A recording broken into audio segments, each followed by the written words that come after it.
Assalamualaikum warahmatullahi wabarakatuh. Halo, apa kabar? Selamat sore, salam sejahtera untuk kita semua. Halo semuanya, balik lagi di Talk to Expert spesial Ramadan. Sebelumnya perkenalkan saya Elrin Juliana, Corporate Communication dari Power Commerce Asia.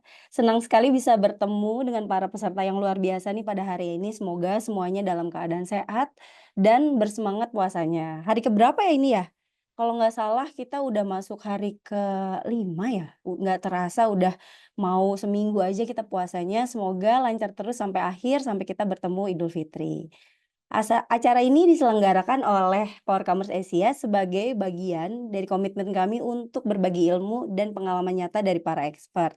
Nah, apalagi di bulan puasa kan. Jadi kayak kita harus saling berbagi.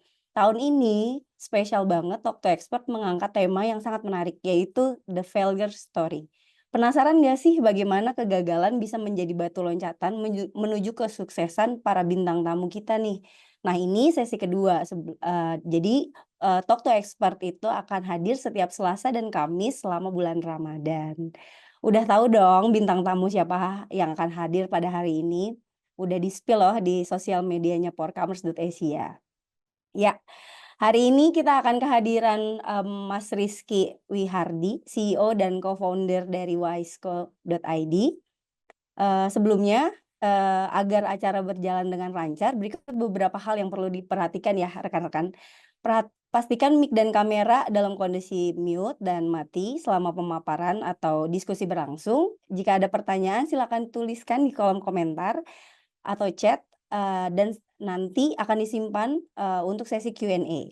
Jadi nanti yang bertanya, akan langsung bisa ngobrol nih sama Pak Hadi sama Mas Rizky di Q&A. Sebelumnya, izin di awal, ini aku akan share profil dari, para speaker hari ini ya. Sudah terlihat? Sudah terlihat ya di layar teman-teman? Ya. Jadi, hari ini, Talk to Expert, akan di-host langsung oleh Pak Hadi Kuncoro. Beliau merupakan CEO Power Group Indonesia, di mana, beliau memiliki pengalaman lebih dari 20 tahun di company established, multinasional maupun startup, baik lokal maupun multinasional. Beliau juga merupakan pemimpin terobosan e-commerce di Indonesia nih teman-teman. Ada yang belum kenal Pak Hadi belum ya?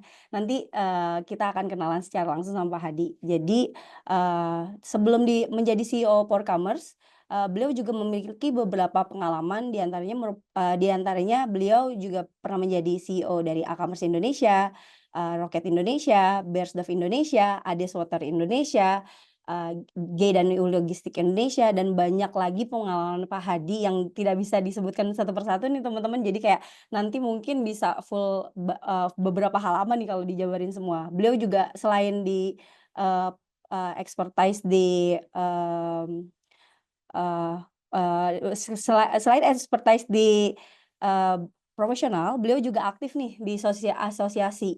Banyak juga yang beliau, berkecimpung di dalamnya, di antaranya ada Supply Chain Indonesia, ALI, atau, Asosiasi Logistik Indonesia, Atsindo, IDIA, IDEA, dan macem-macem gitu. Sekarang kita lihat yuk, aku pengen kepoin IG-nya atau sosial medianya Pak Hadi Kuncoro nih. Teman-teman bisa nanti yang belum follow atau yang belum, connect bisa langsung connect nih, di link ini Pak Hadi Kuncoro, Hadi spasi Kuncoro.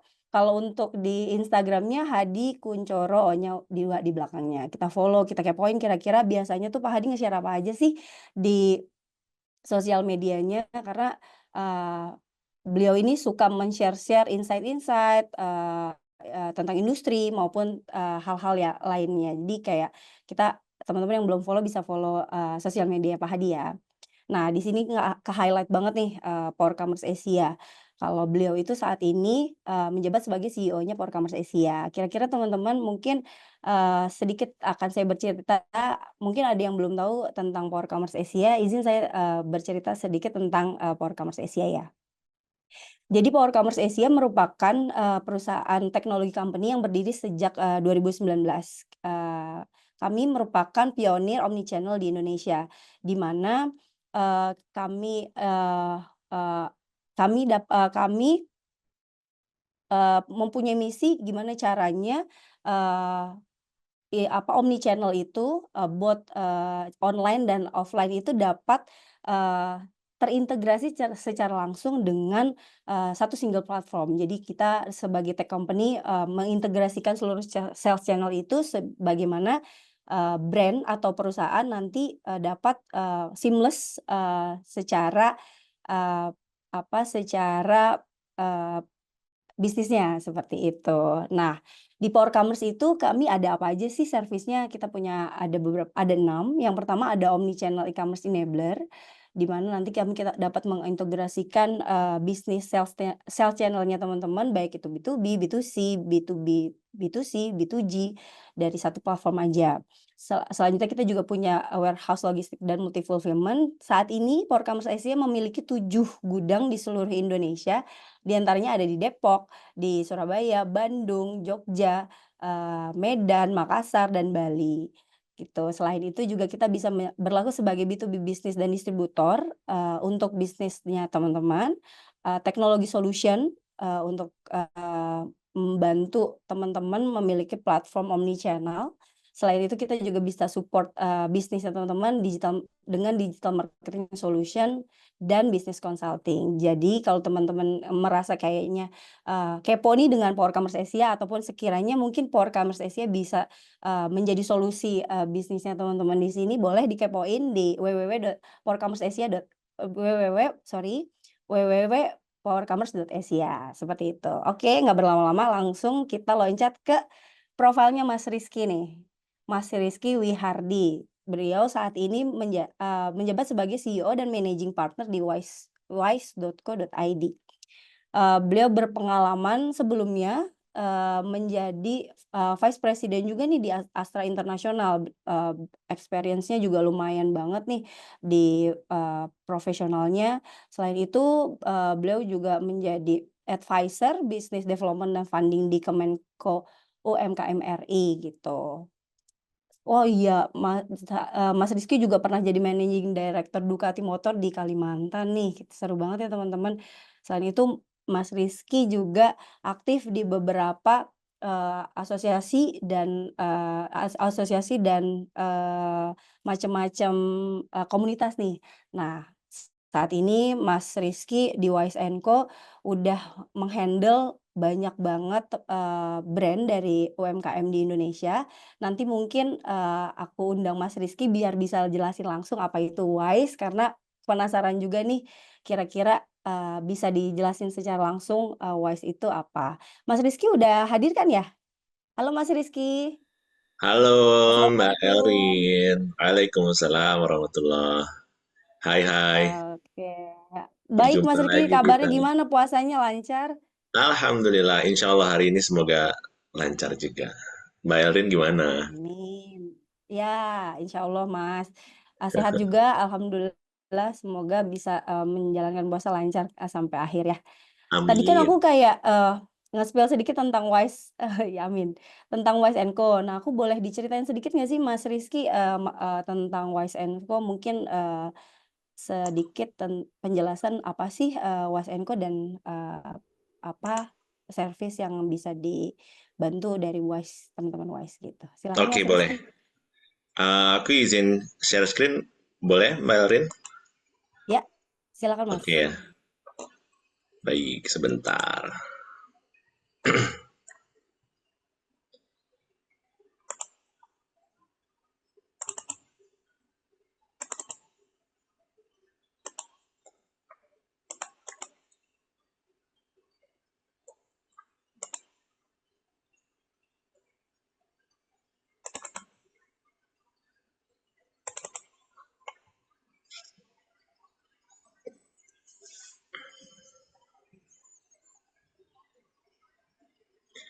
Apakah sudah muncul?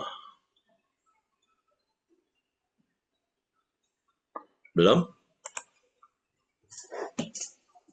Sudah Mas, sudah, Sudah baru ya. baru muncul. Wah, aman. Ini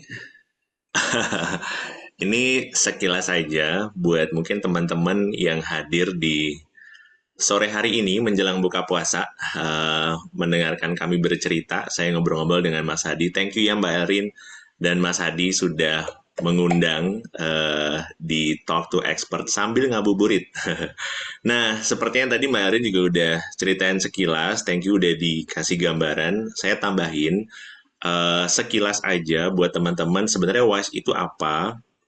Jadi kami mengawali dari sebuah filosofi bagaimana membangun sebuah bisnis secara bijak, dan itu juga yang menjadikan frasa tersebut sebagai tagline kami.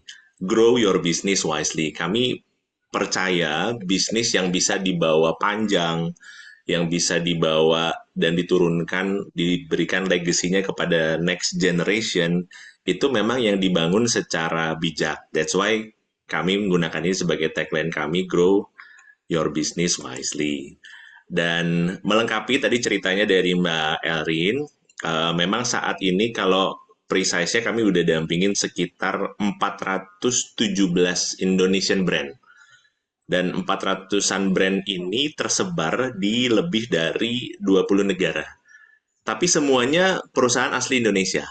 Ya, nggak, bukan perusahaan asing ya. Semuanya adalah perusahaan Indonesia, cuman memang bisnisnya tersebar aja gitu, di lebih dari 20 negara. Dan bisnisnya macam-macam. Sampai kita belum selesai merecap bisnis field-nya, tapi lebih dari 50 bisnis field. Nah, Mbak Elrin, peran kami dalam mendampingi teman-teman UKM, teman-teman brand, teman-teman entrepreneur, itu posisinya kayak virtual level mereka.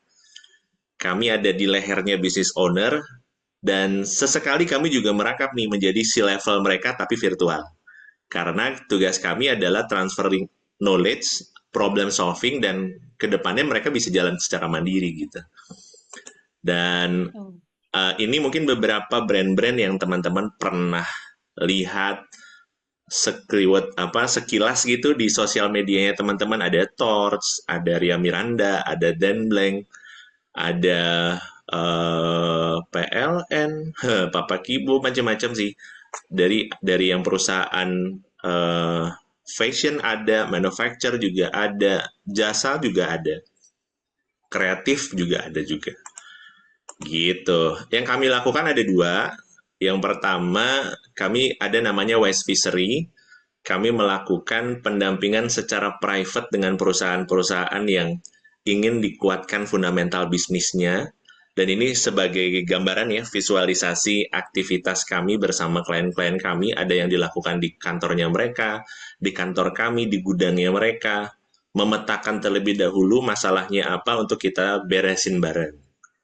Dan yang satu lagi, layanan kami selain Wise Fishery adalah Wise Cubation. Kalau ini vibes-nya belajar bareng. Buat teman-teman mungkin, ntar dulu deh Mas Rizky diberesinnya. Saya itu sebenarnya masih perlu belajar dulu juga nih, apa sih yang harus dimiliki oleh seorang founder dalam membangun bisnisnya. Mau belajar dari nol aja bisa nggak Mas Rizky? Nah, masuknya ke sini. Wise Cubation. Jadi kita nanti belajar bareng-bareng bersama satu batch bisa 15 perusahaan sampai 25 perusahaan, tapi lebih ke fundamental bisnis sebelum mereka akhirnya ngeberesin bisnisnya kayak apa. Itu, dan kami juga mengelola komunitas yang sudah pernah terpapar dengan program-programnya WISE di dalam namanya WISE Ecosystem. Di sini tempat berkumpulnya entrepreneur, bisnis antusias, para profesional yang mungkin juga punya passionate pengen bisnis tapi mungkin belum kesampaian gitu ya, para investor, dan beberapa expertise di bidang-bidangnya masing-masing yang lain.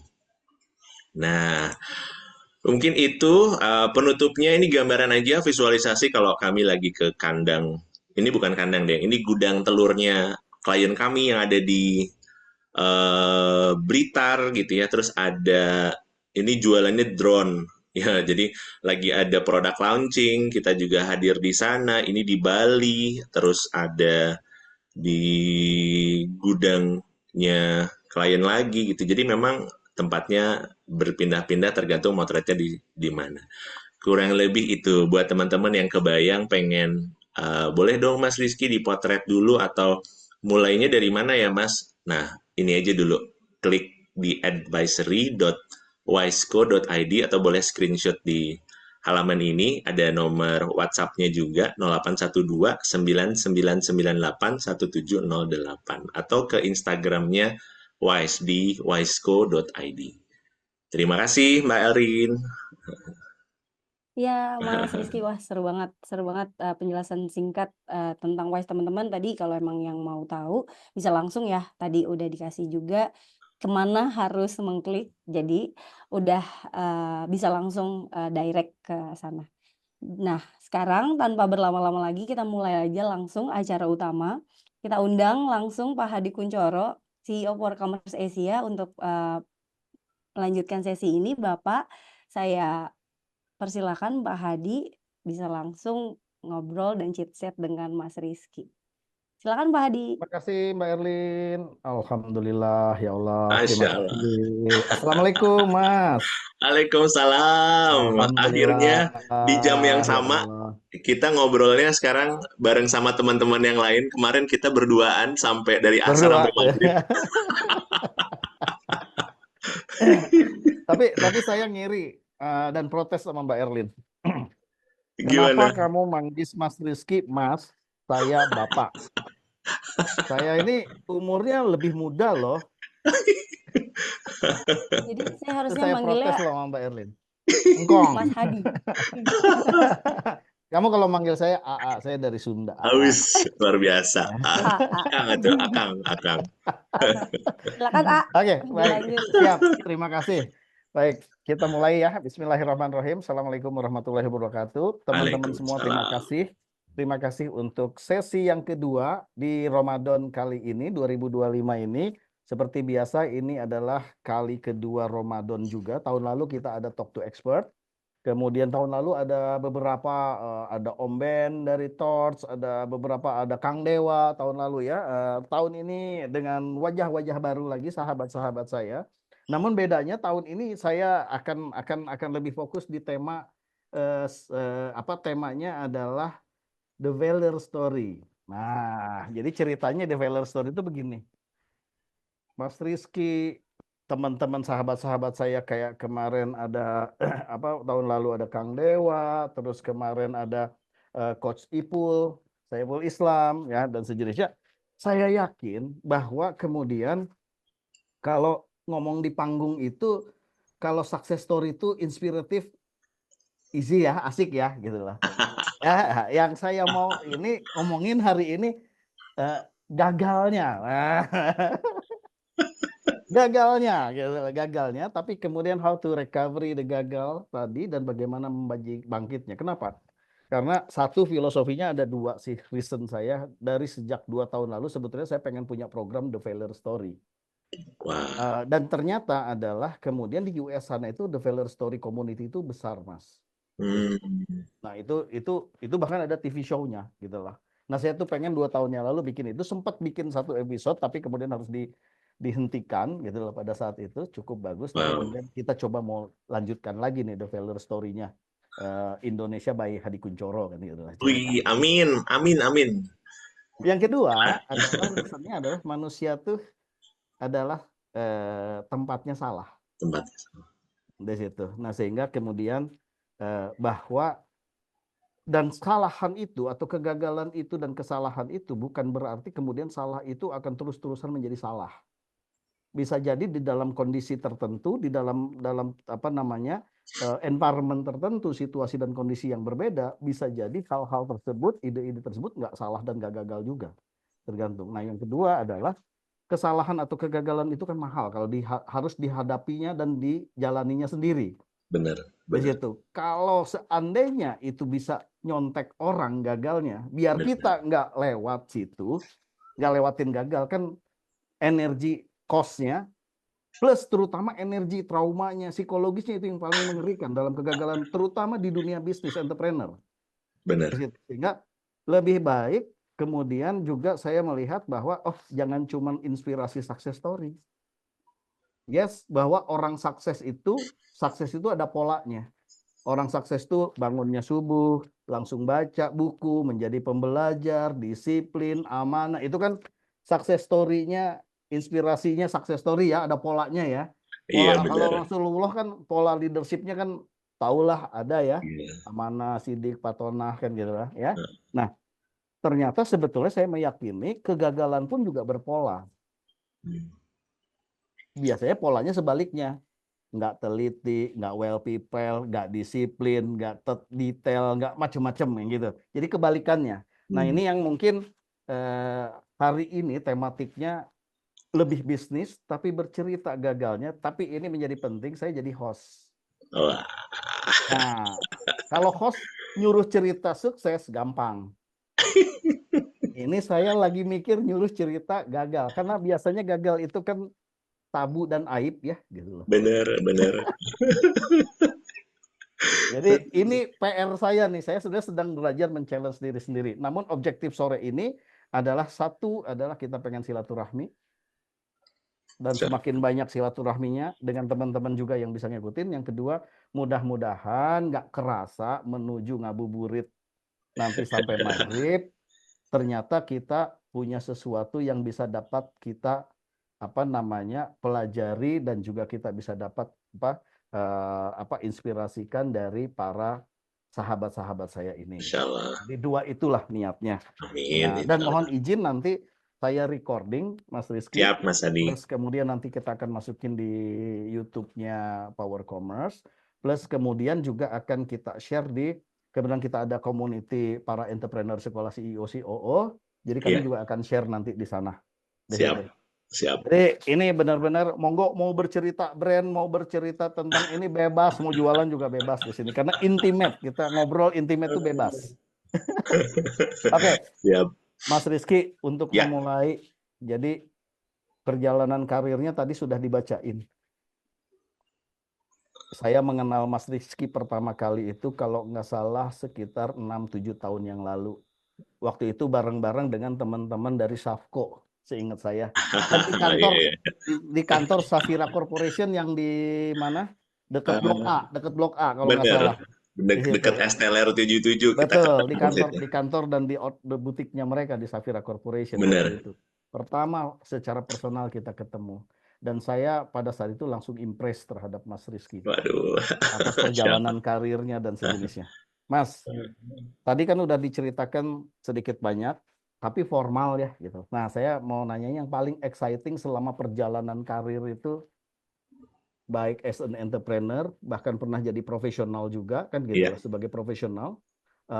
Yang paling exciting, pembelajaran, menyatakan bahwa turning point value selama pengalaman ini yang paling punya makna value sekarang di Wise gitu. Itu yang pada saat di titik mana, Mas? Waduh, mantap pertanyaannya langsung nih. Langsung. Baik, Mas Hadi, ini saya pas ditanya gitu langsung kebayang periode kejadian di tahun 2010 sampai 2013 itu momentum pertama. Yang menjadi pembelajaran sampai akhirnya Wise itu ada. Rentang pertama itu 2010 sampai 2014 lah, kurang lebih 4 tahun itu adalah periode pertama. Lalu periode kedua adalah 2019, 2020. Itu periode kedua. Saya coba cerita yang periode pertama dulu nih. Siap. Periode itu adalah periode di mana saya masih bekerja di perusahaan namanya Astra Group. Di Astra itu memang saya diminta untuk belajar, saya dari MT awalnya, lalu belajar di industrinya pertama retail, lalu yang kedua saya ke tambang. Dan memang penugasannya ada di Kalimantan. Gitu. Dan periode itu adalah periode di mana saya akhirnya memberanikan diri untuk memulai bisnis pertama. Nah, di situ. Bisnis pertama saya di tahun 2010 adalah jualan spare part mobil tambang, Mas Adi. Oke. Wow. Jadi bisnis pertama saya itu, dan saya waktu itu presentasi ke prinsipalnya adalah dari perusahaan dari Australia, dan mereka kasih saya license di saat saya nggak punya modal, dan akhirnya saya mendapatkan penunjukannya, tapi habis itu penunjukannya itu saya jual. Saya jual untuk cari investor. Jadi pertama kali saya bisnis langsung nyari investor. Jadi pertama bisnis, jadi ini setelah keluar dari Astra, ditempatin di Kalimantan, terus kemudian dapat keluar bisnis dan langsung nyari investor. Jadi saya belum keluar, Mas Oh, Hadi. belum keluar. Oke. Iya, Ini ya ini penting mungkin nih. mungkin ada juga teman-teman yang lagi masih mencoba mencari jati dirinya gitu ya. Hmm, Nah, hmm, saya hmm. waktu itu belum selesai belajarnya di korporat, masih berkontribusi di sana, tapi saya memulai belajar berbisnis gitu, Mas Hadi. Sampai akhirnya bisnisnya itu beneran firm, ada investornya masuk, nah baru saya keluar. Waktu itu Hmm, gitu. smart. Nah, pada saat bisnis mulai, kayaknya nggak mungkin nih. Saya dua kaki, jadi nggak fokus gitu Ya. kan. Nah, akhirnya saya jalanin bisnis ini gitu. Dan investornya, nah ini yang menarik nih. Investornya ada 15 orang, Mas Hadi. 15 orang. Oke. Jadi kayak buka investornya kayak crowdfunding nih ya ceritanya. Jadi zaman itu kan belum belum terkenal crowdfunding macam-macam ya. Ya, ya. Tahun 2010, waktu itu saya berusia 22 tahun, kurang lebih ya. Wow. Saya waktu itu 22 tahun, dan uang yang berhasil saya kumpulkan dari 15 investor itu 2 miliar. Di balik papan, di balik papan, nun jauh di sana, belum punya pengalaman berbisnis, dan menggandeng 15 investor, uang masuk 2 miliar. Saya ambisius parah, agresif parah di kala itu. Ini Anak muda. anak muda. Lulusan MT. MT-nya Astra. Merasa pintar. Dan bintang, calon bintang ya. Gitu. Oh, oke. Jadi Kebayang, kalau kebayang. kalau aku nonton ceritanya Mas Hadi di masa itu gitu ya, gue kayak di Javu nih nontonnya. Tapi yang itu kayaknya lebih canggih nih. Kayak gitu. Terus dapat nih. Nah, di tahun pertama, Mas Hadi masih ingat nggak ya tragedi di mana pernah ada float di Thailand besar-besaran. Ya. Jadi spare part mobil tambang saya itu untuk dipasangkan ke mobil-mobil tambang seperti Ford Ranger, double Hmm, cabin, hmm, hmm, Hilux, dan kawan-kawan untuk hmm. kayak bull bar-nya, rear bar-nya yang Ya, speknya harus bisa masuk di tambang dan oil and gas. Waktu itu ya, gitu tuh. ya. Nah, di tahun 2010 uang investor udah masuk, Thailand banjir, spare part saya nggak bisa turun, dan barang-barang produk yang diproduksi kan otomotif diproduksinya di Thailand. Paling banyak zaman itu, ya. Iya, paling banyak zaman itu di Thailand. Nggak ada yang masuk di tahun 2010 selama 6 bulan. Jadi Wow, uang udah masuk, setup kantor, stok awal udah masuk, tapi habis itu saya nggak bisa jualan. wow. Ini belum mulai bisnis, Mas Hadi udah jelas nih. Wah, gue udah jelas gagalnya kapan. Udah langsung kelihatan. Aduh, gitu. Nah, tapi habis itu eh, saya melihat ada peluang karena saya kan di otomotif, pengen nih kayak orang-orang punya bisnis otomotif. Nah, saya melihat ada peluang motor Ducati. Hmm, Motor Ducati ada satu dua masuk ke Kalimantan Timur karena kan banyak bos-bos tambang nih main motor besar nih Mas Hadi. ya. Habis itu saya coba main ke ATPM-nya. Saya presentasi lagi. Saya Hmm, berpikir siapa tahu ini bisa jadi alternatif bisnis biar uangnya muter. Karena udah terlanjur ya, masuk nih Mas Hadi. ya, ya. Udah masuk, terus habis itu saya presentasi ke ATPM, dikasih dengan syarat setup kantornya sesuai dengan corporate identity Ducati Hmm, Itali, bla bla bla dan segala macam. Ya udah, akhirnya uang itu saya pakai untuk mengambil authorized dealernya dan saya jadinya dagangan Ducati dulu selama oke, 2 tahun. oke. Jadi bisnis yang nggak disengaja, tapi ternyata ternyata saya waktu bisnis Ducati di sana banyak dimarahin orang-orang yang ada di Balikpapan karena ngapain bisnis beginian di Balikpapan? Kapan muternya gitu? Satu motor harganya 200 juta Ya, sampai 500 juta. Sebenarnya saya cukup jualan satu sampai 2 motor sebulan udah sama kayak jualan 60 motor bebek Honda. Waktu itu ya, gitu. ya. Perhitungan marginnya untuk ngongkosin operasional dealer saya waktu itu gitu. Kawasan distribusi saya Balikpapan, Samarinda, sampai ke Tarakan. Dan akhirnya berjalan. Jadi Hmm, uangnya dipakai untuk bisnis Ducati. Nah, oke. kegagalan saya yang berikutnya dimulai dari sini. Tadi Hmm, pertama udah arahnya udah gagal, tapi alhamdulillah ada jalan. Tapi habis Oke, itu, ya, sebelum kegagalan yang kedua, saya mau tanya dulu. ya, Kapan menyadari bahwa kemudian, kan itu periodenya 6 bulan spare part nggak ada, siapa yang mengingatkan dan apa yang memicu kemudian mencari ibarat kata pivot kategori? oke. Dulu kan 22 tahun, belum punya pengalaman bisnis, nggak kebayang caranya pivot, gitu ya. Nggak kebayang bagaimana caranya pivot ke industri yang kalau jauh berbeda tuh apa impact-nya tuh nggak kebayang. Kalau sekarang kan Hmm, ilmunya banyak ya beredar ya. hmm, Bagaimana cara pivoting yang benar gitu. Dulu nggak kebayang. Murni karena ngelihat tren lagi banyak kan waktu itu Rossi lagi pakai Ducati Mas Hadi. ya, Masih ingat nggak ya zaman itu ya, tuh ya, ya, Ducati pakai Rossi, Rossi pakai Ducati, terus banyak penggemar-penggemarnya Rossi juga akhirnya membeli Ducati di Jakarta, terus saya ya. buka gitu. Jadi saya memang mencari koneksi, saya presentasi ke kantor pusatnya dulu namanya PT Supermoto dan alhamdulillah dikasih dengan catatan komitmennya ini. Tapi yang membuat mereka memberikan ke saya karena mungkin background tadi. Hmm, Saya ada di Astra, jujur itu membantu sekali waktu itu. yes, pastinya, pastinya. Itu membantu sekali. Jadi akhirnya saya melihat peluang karena trennya aja. Saya Hmm. waktu itu benar-benar nggak punya pengalamannya apakah market bisa serap apa enggak. Saya pokoknya jalan aja dulu. Waktu itu begitu, Mas Hadi. Ketika berapa bulan investor tahu bahwa kemudian ini nggak gerak nih, how Bulan you keempat, bulan keempat, how you iya, convince them saya untuk bikin. menenangkan mereka?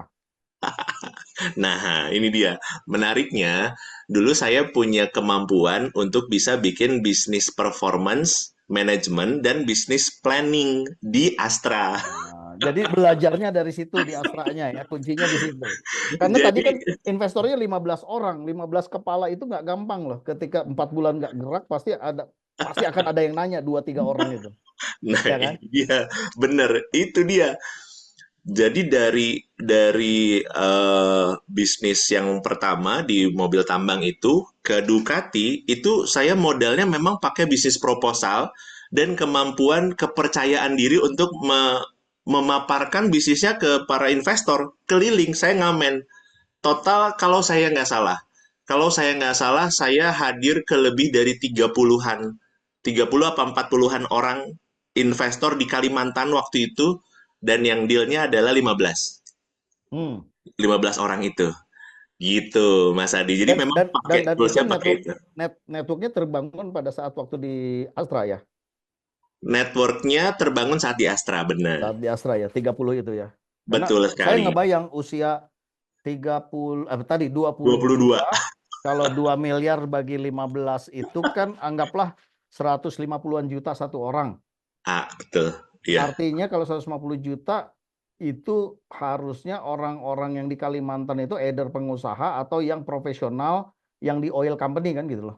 Nah profilnya Ah, ada yang direktur otomotif. Waktu itu direkturnya Ford, hmm, pemilik bengkel, pemilik hotel, lalu pejabat di kepolisian.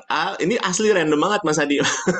oke. Eh, waktu itu Kasat Intel dia di sana. Lalu juga orang Astra juga ada. Hmm. Jadi bener-bener asli random banget sih waktu itu. Sama notaris saya sendiri. Ha- Waktu itu membangun random networknya itu benar-benar pada saat di Astra ya. Apa yang dilakukan waktu di Astra? Sewaktu di Astra saya belum kenal mereka semua, Mas Hadi. Yang Oke. saya kenal hanya mungkin dari 15 hanya satu dua orang dan bukan dia juga yang mempertemukan saya dengan yang lain. Oh, oke. Jadi pada saat saya memutuskan untuk berbisnis, itu saya kayak keluar dari zona nyaman saya di perusahaan yang selama ini mungkin punya kenyamanan nanti tanggal 25 juga gajian, Iya, gitu ya. kan. Hmm. Begitu saya udah nggak gajian lagi, itu saya benar-benar kayak nanti saya punya uang dari mana ya? Dulu saya mulai berbisnis, uang di tabungan saya hanya 4 juta rupiah. 4 juta rupiah untuk modal tinggal di sana, kendaraan operasional dan makan, saya nggak kebayang. Jadi saya akhirnya keluar dari zona nyaman dan saya datang saja mendengar cerita ada orang dengan jabatan ini siapa saya datang ke kantornya saya mau kenalan jadi benar-benar orang yang nggak Benar-benar punya knocking the network door gitu. knocking the door saya How you build your mentality bisa kayak gitu? Itu dia. That's the question. Karena entrepreneur yang berangkat dari profesional, saya terakhir posisi adalah sebagai corporate and operation director di perusahaan multinational company. Ketika jadi entrepreneur, ya kita harus nyembah masuk ke satpam apa dan sejenisnya kan gitu loh. Bener banget. Walaupun calon kliennya direkturnya saya kenal, tapi kan nggak bisa. Saya harus lewatin bawah tuh. How you build your mentality tadi knocking the door? Saya waktu itu pertama memang karena ada kondisi keterdesakan tadi ya, keterdesakan secara ekonomi, terus zona nyaman saya itu ada di Bandung, Mas Hadi. Dan saya itu ada di Kalimantan, dan image-nya waktu itu adalah Rizky sudah kerja di Astra, di Kalimantan, sukses nih. Jadi dulu eh, ada semacam pressure ke diri saya harus membuktikan ke orang tua saya, ke teman-teman saya, bahwa saya sukses. Nah, Kemenang balik eleh, nggak boleh balik kalah. Nggak boleh balik ke Bandung kalah ya. nggak boleh nih, nggak boleh. Teman-teman saya di Bandung udah macem-macem gitu ya, udah sampai mana gitu. Saya nggak pernah pulang ke Bandung, jarang banget Mas Hadi, dan saya ngebangun network saya di Kalimantan itu, saya ngebangun bisnis saya, dan bener-bener mentalnya lebih ke saya nggak boleh pulang dalam posisi kalah. Kira-kira seperti itu waktu itu yang saya bangun. Nah, nah ini nih. Pada saat bisnisnya udah mulai jalan, Mas Hadi pernah dengar nggak kejadian di 2010 di mana tambang batu bara anjlok, hancur, Ya, oil zaman SBY itu. and oil and gas Ya. anjlok gitu ya. Nah, customer saya yang beli Ducati pada nggak bisa bayar karena mereka nyicil. Ada yang nyicil, ada yang beli tunai. Karena apa? Tambangnya rugi. Mereka punya alat berat, ada puluhan, masih pada ngelising. Tapi karena harga batu bara hancur, mereka juga harus menutup kerugian yang luar biasa besar. Jadi banyak yang balik kanan tuh. Rugi, rugi, rugi. Dan impact-nya apa? Nggak ada yang beli motor saya, Mas Hadi. Dan 15 orang investor ini yang para senior-senior itu marahin saya. Saya dipanggil, saya disudutkan sama mereka. Mereka meminta, karena bagi mereka, mereka merasa uang mereka belum balik. Kan baru 2 tahun nih, bisnis Ya. otomotif, kalau sekarang karena udah belajar ya, 2 tahun balik modal memang agak-agak mustahil ya gitu. Mereka mintanya udah balik modal dan mereka bilang bahwa saya sudah mengambil haknya duluan karena saya digaji waktu itu. Jadi saya mendapatkan kepemilikan saham waktu itu sekitar 15%, Mas Hadi, saham kosong saya, dan saya sebagai profesional akhirnya juga digaji di bisnis ini. Kan memang ada dua hal ya, setelah sekarang akhirnya belajar. Kita sebagai pemilik, satu hal, kita sebagai profesional berhak dapat gaji, itu satu hal juga. Tapi investor saya waktu itu di sana, mereka meminta pertanggungjawabannya, dan habis itu di sana saya ngerasa, balik lagi nih, energi mudanya terpancing, terus saya emosi dan merespon, kalau bapak-bapak nggak berkenan untuk bisa berbisnis lagi bersama saya, maka saya berikan dua pilihan. Waduh, rada gaya nih si bocah usia, waktu itu berarti udah 23, 24 tahun. Waktu 24 tahun, saya rada gaya nih ngomong sama beliau-beliau, kalau bapak-bapak masih percaya dengan bisnis ini, maka pertama silahkan selesaikan komitmen investasinya yang belum selesai. Karena mereka belum selesai. Targetnya tuh 5 miliar, Mas Adi. Jadi baru, karena stok kita tuh masih dikit, jadi saya bilang stok kita harus lebih banyak biar bisa memancing customer. Nah, itu mereka terlihat sekali mukanya keberatan. Atau pilih yang kedua, saya beli saham bapak-bapak semua atas harga sekarang. Wah. Yang kedua pasti mereka malah tambah marah dong. Rada legek nih ya, rada legek. Bahasa Sundanya mah legek gitu ya. Gaya pisan. Gaya pisan. Saya punya uang juga enggak. Tapi habis itu saya bilang gini sama mereka. Kalau saya melihatnya lebih reasonable yang kedua, karena kondisi ekonomi di Kalimantan lagi hancur, Dan sebenarnya ini peluang untuk bapak-bapak menyelamatkan uangnya sebelum benar-benar habis. Tapi mohon maaf, saya nggak bisa bayar atau saya nggak bisa beli saham dengan valuasi yang sama. Karena posisinya kita sudah merugi sekian lama. Gitu. Hmm, hmm. 24 tahun ya. Terus habis itu, tapi syaratnya satu. Saya mau dealing harganya terpisah sendiri-sendiri. Oh, biar nggak dikeroyok. Biar nggak dikeroyok. Ampun, soalnya kalau dikeroyok kan mereka nanti satu suara mintanya Ya, tinggi apa segala ya. macam. Setelah saya rata-rata total investasinya dari 2 miliar itu di diskon 30%. Di Oke. rata-rata. Jadi ada yang Hmm. nggak mau turun sama sekali ke 10% aja pengurangnya atau 5%. Tapi rata-rata ketemunya 30%. Tapi bukan pakai uang saya, Mas Hadi. Hmm. Lalu saya mencari investor baru, tapi satu orang yang uangnya Ya, besar. oke. Dan alhamdulillah waktu itu beliau pemilik, saya ketemu beliau itu pemilik pelabuhan dengan spek oil and gas pertama di Kalimantan Timur, dan pelabuhan itu baru diakuisisi oleh Astratel. Jadi dia Hmm. lagi punya Punya free duit cash lah. flow tuh. Hmm. Free cash Hmm. flow-nya lumayan besar kalau saya nggak salah 60 miliaran something gitu. Hmm. Terus ya cuman buyback 2M kurang mah Ya, gampang lah cincai lah ya. gitu. Oke. Intai, Ya. dan dia juga waktu itu menjabat sebagai ketua apa namanya ikatan motor besar Indonesia di Oh, wilayah sana, oke. wilayah Oke. Kaltim. Jadi memang passionate-nya di sana gitu. Alhamdulillah, jadi saya terpisah nih, tapi saya transparan sama beliaunya bahwa nilai harga beli saya sudah turun, jadi saya nggak ada yang saya tutupi dengan investor baru. Cuman saya minta tolong ke beliau, jangan muncul dulu, biar saya saja yang melakukan negosiasinya ke person masing-masing investor ini. Dan alhamdulillah berjalan kurang lebih prosesnya 6 bulan selesai. 6 bulan. Oke. 6 bulan terselesaikan itu. Oke. Wow. Gitu. 2012, kurang lebih nih 2010, 2011, 2012 terselesaikan nih. Hmm. Nah, Mas, kalau ya. kalau saya boleh nanya, pada saat sekarang cerita kan sambil sambil ketawa dan senyum ya.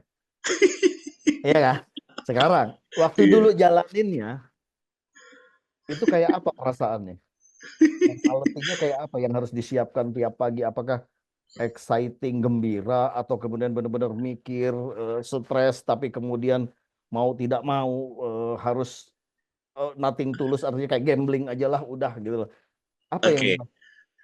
Yang bisa lebih terbayangkan oleh teman-teman yang juga join di webinar apa di apa ngobrol-ngobrol kita sore ini adalah waktu itu saya juga nggak punya rumah, Mas Hadi. Hmm, Saya ngekos. Jadi saya berbisnis, uang terbatas, mobilnya minjem. Saya nggak punya mobil, mobilnya minjem. Belum bayar, saya ngutang. Untuk operasional bayar mobil bulanannya dibayarin sama salah satu partner saya dan saya ngutang. Terus saya ngekos dan saya masih makan kalau di Balikpapan itu ada sebuah warteg di sebelah Hotel Adika Bahtera, tempat makannya para sales-sales broker-broker yang suka teleponan jualan besi tua, besi hmm, hmm, gitu hmm, gitu ya. hmm. Saya bareng-bareng sama mereka sales mobil buat mengejar harga makanan yang murah. Jadi saya seperti itu kondisi ekonominya, nih tapi modal nekatnya ini sama saya percaya diri sama apa yang ada di kepala saya bahwa one day ide-ide saya ini akan berhasil gitu ya. Itu nggak kebayang sih, sama sekali nggak kebayang. Jadi dulu stres banget karena saya posisinya kayak diminta untuk kebayang nggak kalau 2 miliar itu saya beneran disuruh beli tapi uangnya saya nggak Bayar. punya dan saya Hmm, nggak ketemu hmm. si investor itu berarti kan jadi utang pribadi. Ya, Kalau itu udah jadi utang pribadi, jadi saya tuh treatmentnya gini Mas Hadi, perjanjiannya udah ditanda tangan duluan semua, berarti udah menjadi kewajiban saya untuk beli dan saya gila ya sudah nekat ya. saya udah tanda tangan sebelum saya mencari investor barunya. Jadi waktu itu kondisinya gitu. Saya pokoknya Nggak takut setelah itu kemudian kan kalau udah tanda tangan berarti ada dasar hukumnya. ada Berarti dasar kan jadi hukumnya. nggak takut kemudian jadi tanggung jawab badan. di penjara misalnya kayak gitu. Nggak takut waktu itu? Takut, takut banget. Karena salah satu investornya juga kan orang di bidang hukum, Ya, notaris saya sendiri. ada Ada polisi, ada polisi ini juga, kan. Ya. Nah, ada polisi. apa yang meyakinkan bahwa kemudian pasti ada jalan, pasti apa yang meyakinkan diri Karena selain kayaknya ya, kepepet tadi, selain kepepet tadi. dulu itu saya melihat ada tiga sosok yang saya lihat yang hari ini duanya masih ada, satu udah enggak ya. Yang pertama namanya Pak Sandiaga Uno, Hmm. nomor dua namanya Pak Erick Thohir, yang nomor tiga namanya Pak Bob Sadino. Oh, Yang oke. waktu itu membuat saya pede menjalankan berbagai hal untuk menuju ke kesuksesannya itu adalah karena ada sosok atau panutan yang saya lihat dan mendengarkan cerita perjuangannya mereka satu-satu sampai akhirnya berada di titik itu gitu. Jadi Hmm. mungkin pada saat kita mau berbisnis, akhirnya itu yang jadi lesson learn hari ini ya. Itu kita harus punya, entah itu bisa kita bilang sebagai sosoknya, tokohnya, atau panutannya, sehingga kalau tadi kata Mas Hadi, yang kalau bisa cerita gagalnya tuh banyak gitu. Jadi Hmm. kita kalau mau menuju kemana, ada mentornya, ada advisernya gitu. Nah dulu saya nggak punya, tapi saya ngelihat mereka dan di range waktu tersebut saya ngemailin mereka, saya dapat alamat emailnya kan. Saya email dari Balikpapan, tapi nggak ada satupun yang dibalas, ya iyalah siapa Hmm. saya gitu. Tapi niatnya gitu aja. Jadi akhirnya yang membuat saya yakin percaya diri karena saya percaya di ujungnya nanti saya akan berhasil. Hanya itu Hmm. aja yang menjadi kepercayaan saya waktu itu, Mas Hadi. Oh, oke. Oke. Oke. Dan bagaimana akhirnya para 15 investor plus satu yang tadi kemudian respect to your decision. Nah, pada saat saya datang satu persatu, kan saya dealing nih, dan saya menceritakan, termasuk tapi yang tidak lupa adalah waktu meeting besar saya emosional. Meeting besar saya emosional, tapi begitu, Karena dituduh gitu. Wah, iya kamu udah benar, ngambil duluan. Nah, oke. pride-nya, Anak pride-nya muda udah, lagi. Anak anak muda muda, lagi. Padahal pride-nya ya, udah padahal ini. ya. Heeh. Padahal ya udah dikasih duit ya pada gagal kan gitu. Tapi pengen menyalahkan makro ya. Kan lagi susah makronya kan gitu. Oke, oke. Kebayang. Beda kalau mantan pelaku langsung ketebak gitu. Ampun, ampun. Jadi pada saat saya ketemu personal, nah saya merubah gaya bahasa saya, gaya komunikasi saya. Saya memulai dengan say sorry dulu tentu. Dan saya menerima diri untuk silahkan marahin saya masih muda, pengalaman saya masih minim, tapi niat saya baik. Niat saya baik, saya pengen bapak-bapak mungkin nggak terjerumus terlalu dalam dengan cara saya berbisnis yang mungkin belum settle dan belum sesuai ekspektasi bapak-bapak. Satu persatu saya datengin begitu. Hmm. Ada yang di Wow, Samarinda, di Balikpapan. Tapi saya wow. bilang sama mereka semua, saya komit menyelesaikannya dengan waktu maksimal 6 bulan. Saya akan cicil per bulan pasti ada. Berapapun saya akan bayar, tapi 6 bulan maksimal selesai. Tanda tangan tuh kontraknya di atas materai, di depan yang Pak Polisi, di depan yang notaris. Wah, deg-degannya luar biasa Mas Hadi, karena habis itu kan jadi kayak utang ya. Jadi kayak utang saya gitu. Mau kabur ke luar negeri duitnya kurang kan gitu loh. Waduh, waduh, waduh. Itu Tapi kuncinya adalah tadi ya, bahwa kemudian apa yang menjadi komitmen dan amanah tadi dijaga sehingga reputation akhirnya tadi tanda tangan itu untuk itu yang menjaga akhirnya reputasi.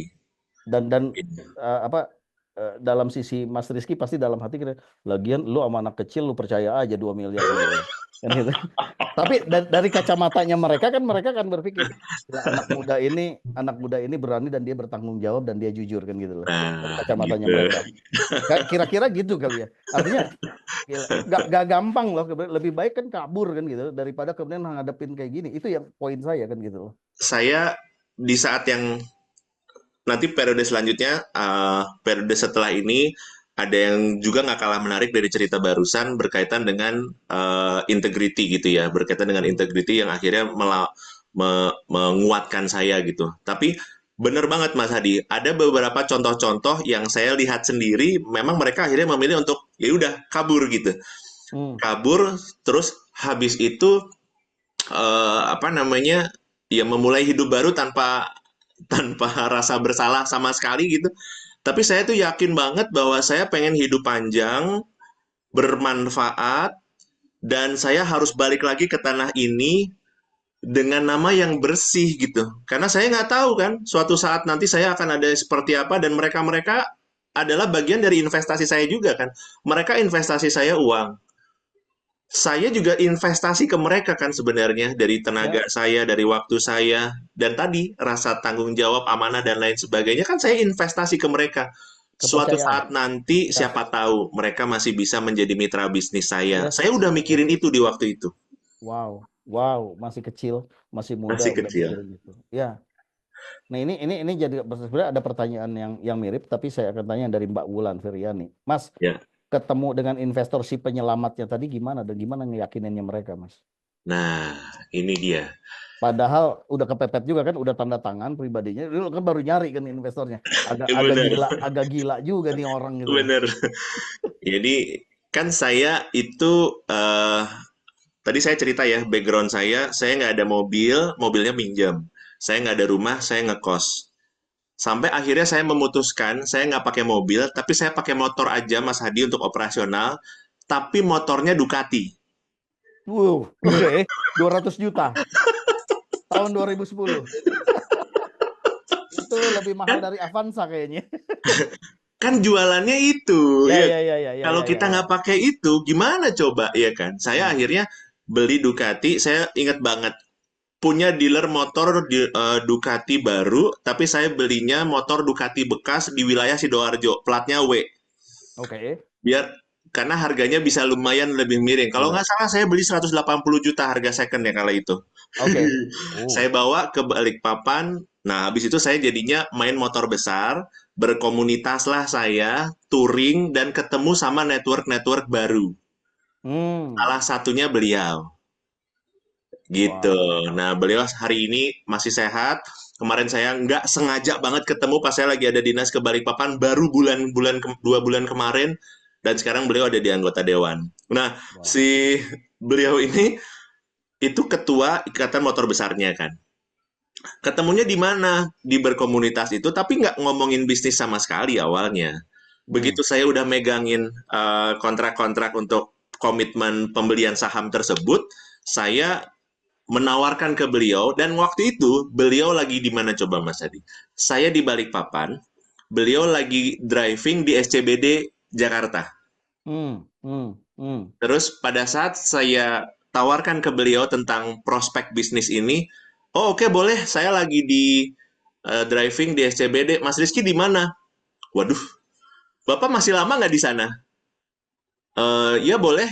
Oke, saya ke sana. Jadi saya berangkat ke sana, nyamperin beliau. Dari Balikpapan. Dari Balikpapan, saya nyamperin beliau, proposal bisnisnya saya cetak, saya print, lalu komitmen tanda tangan itu juga saya print, termasuk perhitungan valuasi menurut versi saya. Hmm. Ada neracanya, ada laba ruginya. Saya bukan orang accounting, saya backgroundnya IT, tapi saya belajar accounting semasa bisnis karena saya membukukan pelaporan keuangan perusahaan saya sendiri. Belum punya Hmm. orang waktu itu, sampai akhirnya punya karyawan di bidang accounting. Jadi akhirnya saya belajar, punya pengalaman bisnis performance management di Astra, bisnis planning di Astra, lalu belajar keuangan. Saya mix and match itu semua, jadi Hmm. proposal investasi yang kira-kira lumayan menarik lah untuk beliau waktu itu. Akhirnya beliau, Berapa lama waktu pitching? maksudnya ngobrolnya sama beliau gitu. Waktu sekitar, kalau presentasinya nggak nyampe 30 menit, presentasinya ya. Tapi setelah saya selesai paparan, habis itu kita tektokan, tapi ini sambil sambil driving, Hmm. Hmm. sambil driving nih. Kurang lebih ada kali 2 jam. Dan dia langsung ambil keputusan pada saat itu. Dia bawa pulang, dia nggak ngambil keputusan. Dia Ah, bawa oke. pulang dulu. menurut saya juga logik. Terus habis itu nanti kita ngobrol deh pas kembali ke Balikpapan. Udah, saya nggak kebayang. Habis itu ke Balikpapan, ketemu beliau, lalu kita deal. Alhamdulillah. Wow, wow, Gitu. wow, keren. Eh, Wow, oke, lanjut the next lanjut ya. big cycle. Next chapternya. Masih di dalam, Mungkin cerita ini pernah di sharing, tapi hanya di sini yang paling detail saya nanyanya ke dia. iya bener, saya nggak Aduh, pernah waktu itu dalam ruangan tertutup cerita yang detail sama Mas Ismail waktu itu, Mas Oke. Ismail. Pernah direncanakan buat diceritakan secara live, tapi belum jadi. Akhirnya Mas sama Mas. Duluan di sini. Nah, habis itu nih, si anak muda ambisius, agresif, nggak tahu diri ini, yang tempatnya salah kalau kata Mas Hadi tadi, kan udah secure bisnisnya ya, udah dapat investor baru, udah jalan. Apa yang saya lakukan berikutnya Mas Hadi, kira-kira nih kalau tebak-tebakan ya, kalau tebak-tebakan, kira-kira saya orang kaya saya ngapain Mas Hadi? Waktu itu di Orang usia itu. di usia itu sudah jalan nyari diversifikasi lain. Ketebak. Serakah. Karena jiwanya entrepreneur itu masih muda itu biasanya serakah. Aduh, aduh, aduh, aduh. Saya persingkat sedikit di bagian ini. Setelah saya berbisnis Ducati, saya buka retail minimarket. Saya buka bisnis properti. Diversifikasi beneran loh ini. Iya, saya ambil lisensi authorized dealer Petronas Oil untuk otomotif Kalimantan Timur. How old are you back then? Berapa Masih umur? 24. Masih Masih 24, 24. 25 berarti ya? 24, 25. Wow. Masih 24. Karena 25 saya nikah. Jadi ini kejadian yang Wow. cukup padat di rentang 22, 23, 24, 25 ini rentang yang cukup padat saya beraktivitas bisnis waktu itu. Senekat itu, segila itu. Tapi, nah, yang membuat saya jatuh habis-habisan setelah saya berbisnis macam-macam itu adalah ini saya tidak bukan sudut pandang saya maka semua harus mengikuti saya, tapi waktu itu saya menyadari ternyata kesalahan saya waktu itu adalah saya mengambil sumber dana yang lain yaitu dari perbankan. Bukan berarti nggak boleh, tapi saya ternyata waktu itu nggak siap. Saya berinvestasi di bisnis properti, saya ambil tanah 1 hektar. Mau bangun apartemen dan lokasinya dekat sekali dengan pusat kota di Balikpapan. Harga Berpartner atau rata sendiri?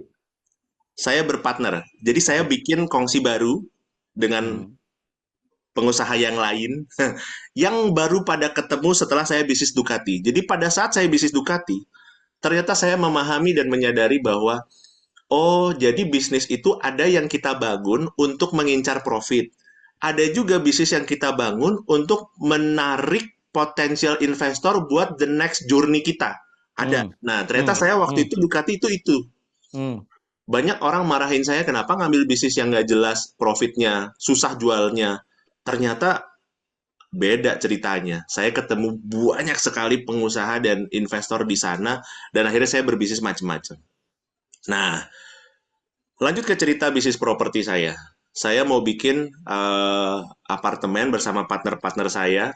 Partner saya adalah pengusaha-pengusaha yang cukup luar biasa juga jam terbang ya. Tapi ternyata Mas Hadi, dari kami berempat, ini udah mitra yang lainnya. Jadi tadi kalau yang kongsian yang pertama dari 15 menjadi 3 orang. Menjadi 3 orang. Saya memang sudah berdua sama partner lama saya, dan yang sisanya yang 13 orang digantikan dengan 1 orang. 1 orang, ya.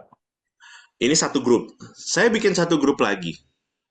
Lagi-lagi ya, disclaimer, bukan untuk dijadikan contoh. Saya melihat ini perjalanan failure story saya kan gitu. Jadi saya nggak merekomendasikan bahwa teman-teman entrepreneur mengambil jalur seperti yang saya lakukan dahulu. Dan ini yang saya wanti-wanti sekali buat para pengusaha yang hari ini sedang bertumbuh dan terinspirasi dengan gayanya banyak pengusaha yang mungkin agresif, ambisius, yang nggak ada pattern sama sekali gitu ya. Nah, saya begitu bisnis properti, itu saya mengakuisisi tanah, harganya Mas Hadi, kalau pasarannya waktu itu adalah di harga 600 sampai 800 ribu per meter. Hmm. Oke, kali 1 1 hektar. hektar. 10.000 meter square. Berarti kurang lebih sekitar 6 sampai 8 miliar harga akuisisi tanahnya. Hmm. Dan saya mendapatkan harga tanahnya hanya 200 ribu per meter atau setara 2 M berarti. Hmm. Jadi bayangkan, ada gap nilai akuisisi. Kalau dulu, karena saya nggak punya rambu-rambu, jadi saya melihatnya ini peluang aja. Hmm. Wah, Hmm. 2 miliar, sikat, ambil gitu.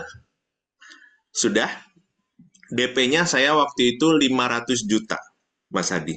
Saya DP 500 juta bersama patungan nih, patungan sama partner-partner baru.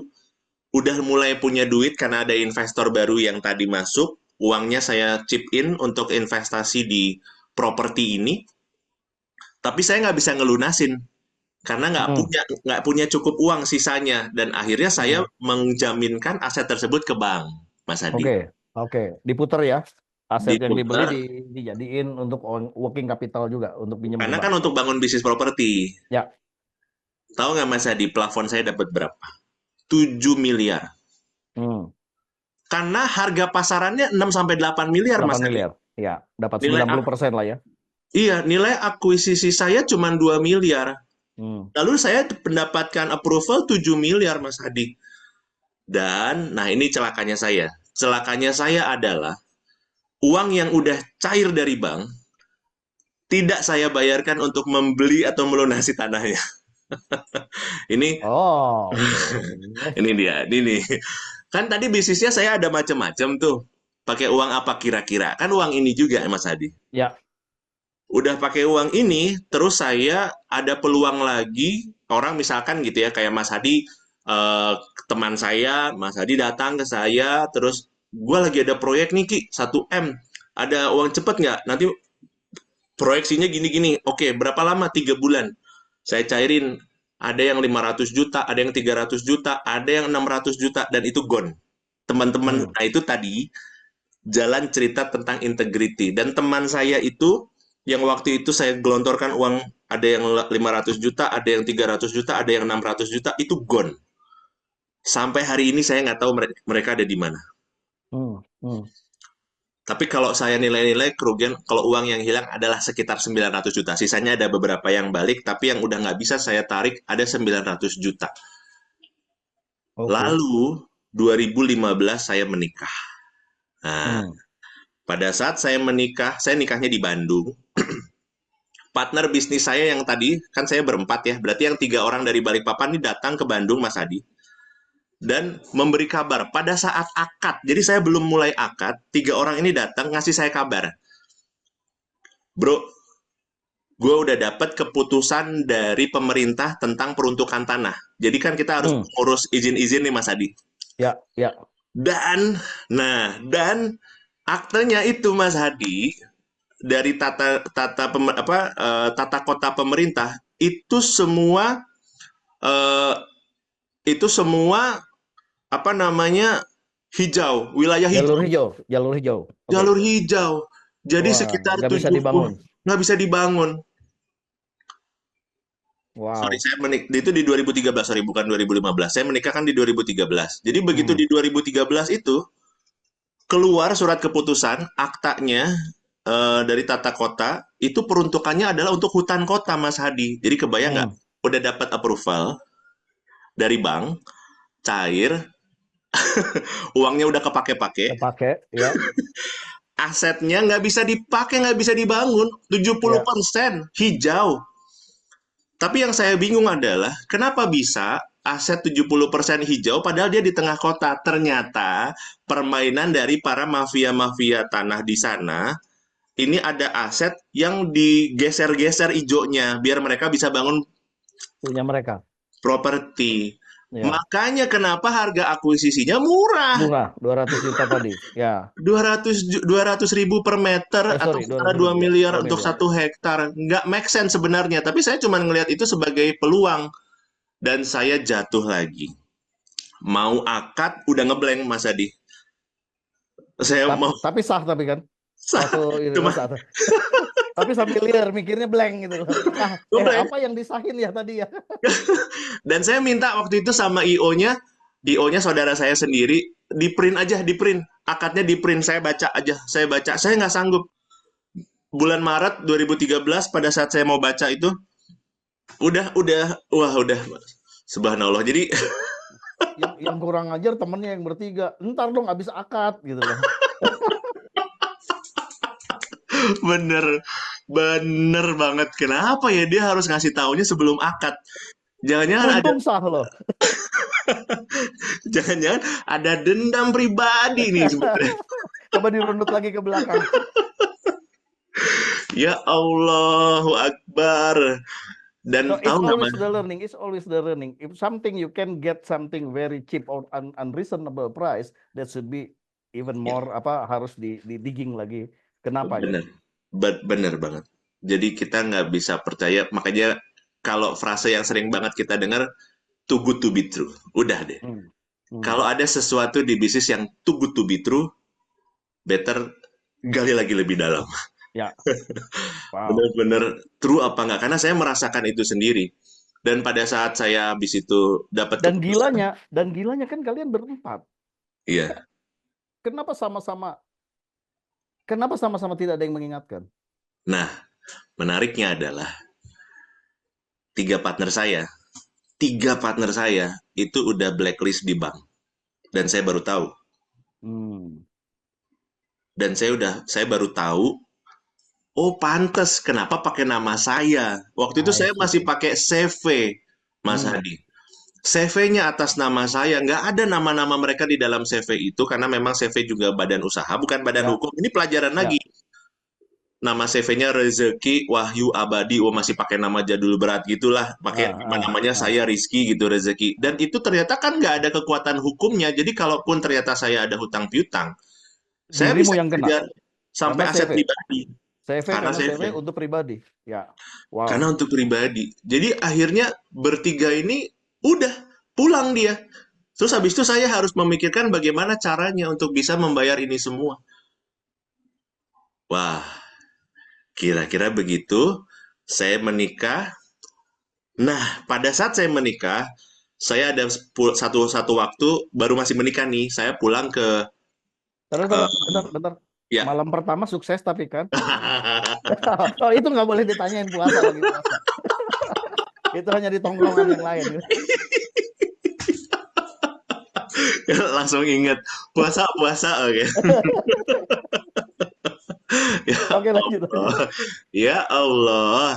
Oke, nah kan saya mungkin bukan bisa dibilang bukan bulan madu lah, tapi ya memang ada pulang ke Solo waktu itu. Hmm, hmm. Mas Adi masih ingat tadi saya cerita pertama ada bisnis spare part mobil tambang ya. Ya.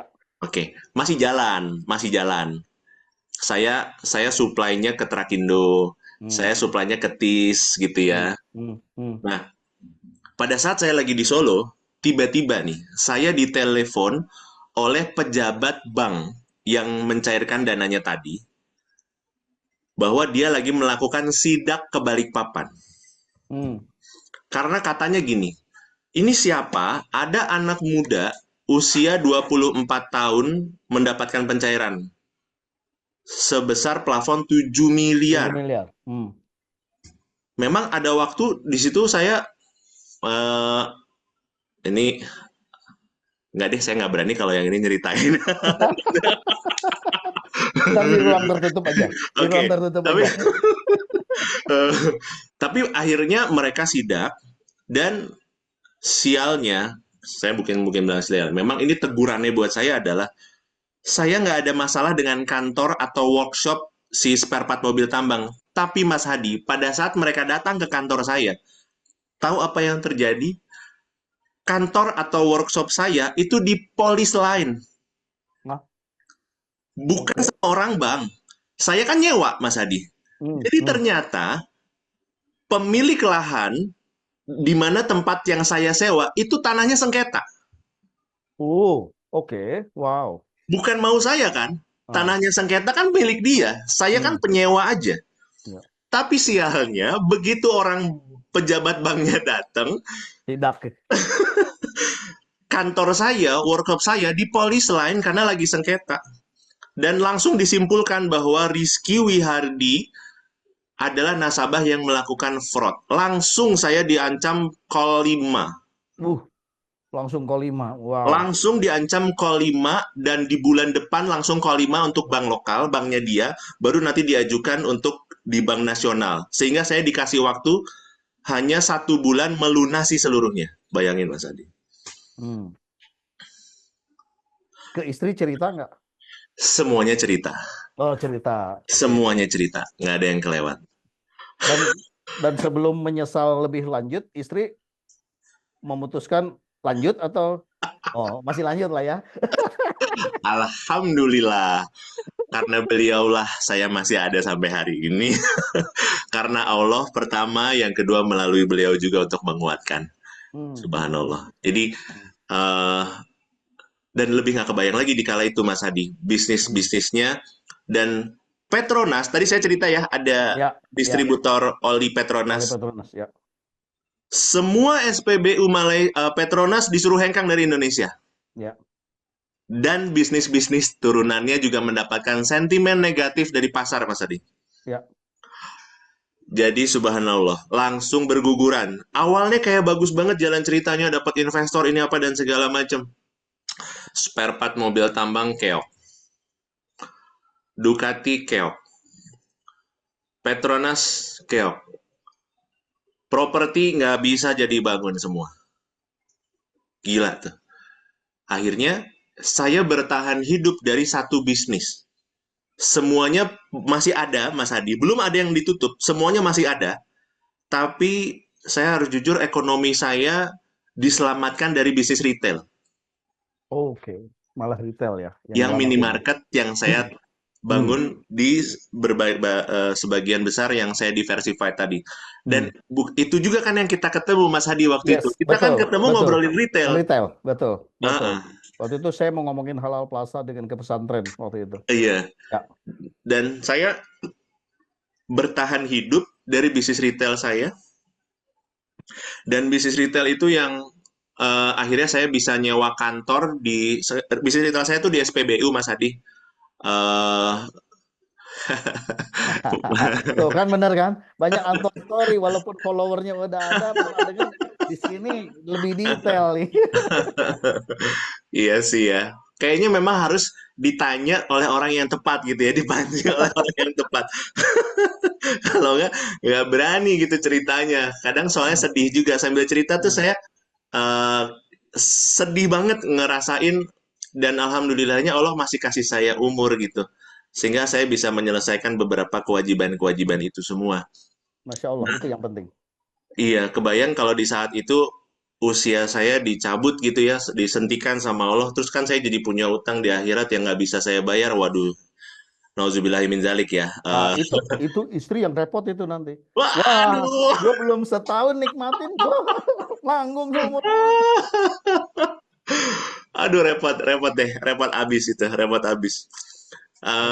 Lalu Mas Hadi, saya bertahan tadi, punya uang sedikit lumayan untuk menyewa ruangan kantor di belakangnya, di SPBU juga. Dan saya harus menyelesaikan kewajiban plafon 7M tadi. Plus, saya harus melunasi kewajiban membeli tanah. Masih ada sisa 1,5 miliar, Mas Hadi.